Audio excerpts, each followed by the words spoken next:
సంజయ్ కన్వెన్షన్లో కానీ గట్టిగోలు స్టేడియంలో కానీ లక్షల మందిగా ఆ వనం మారి ఆ భూలోకాన్ని మొత్తం మీరందరూ కూడా వికసించి రోడ్డు మీదకి వచ్చి ధర్నాలు చేశారు. ఇక్కడ అందరినీ మూకుబడి ఐక్యత చేశారు. మరి విప్లవాత్మకంగా ముందుకు పరిగెట్టారు. కానీ ఆ రాష్ట్రంలో ఆంధ్రప్రదేశ్ లో ఒక్క వ్యక్తి బయట రాగలిగాడా? భయభ్రాంతులకు గురైపోయి వాళ్ళ వాక్ స్వాతంత్రాన్ని కోల్పోయి వాళ్ళ స్వేచ్ఛ స్వతంత్రాన్ని కోల్పోయి ఈ స్వతంత్రంలో పడిపోయిన ఆ వ్యక్తుల్ని ఉత్తేజపరచాలని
ఏదో పార్లమెంట్ ఏం కావాలో రఘువారికి తెలుసు.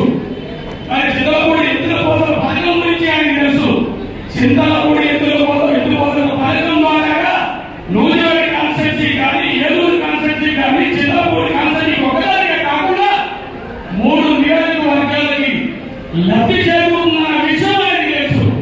మరి ఆయన గొప్ప ఎత్తుపోతల పథకాన్ని ఆయన చిత్రం చేసి చిన్నవరం చేసి నాశనం చేశాడే. ఇంతకు తమ్ముడు చెబుతున్నారు మన రాజధాని ఏది అంటే 3 ముక్కల ఆటం రాజధాని. 3 ముక్కల రోడ్డు మీద బ్రాగర్స్ రోడ్డు మీద ఆడతారు 3 ముక్కల ఆట. ఆ 3 ముక్కల ఆట ఆడుతున్నాడు జగన్మోహన్ రెడ్డి.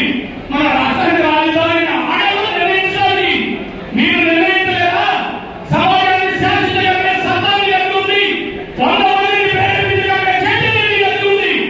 మీరందరూ కొన్ని రోజులు సమయాన్ని కల్పించండి. అందరూ చెప్పారు తమ్ముడు, అందరూ ఒక్కొక్కరు ఆవేశపూరితంగా ఆవేదనతో ఆ ఆవేదన మొదలు పట్టుకుంటూ మనకు వెళ్ళాలని చెప్పారు. నేను చింతలపూడి రోడ్లు చూశాను, కందరకోట వెళ్తుంటే రోడ్లు చూశాను, బదరాలు వెళ్తుంటే రోడ్లు చూశాను. నేను ముస్లిం ఏదైతే లింగపాల మండలంలో రోడ్లు చూశాను. ఎంత అస్తవ్యస్తం ఉందంటే ఒక ఆడపిల్ల డెలివరీకి సిద్ధంగా ఉంటే హాస్పిటల్ ఖర్చులు తగ్గిపోతాయి.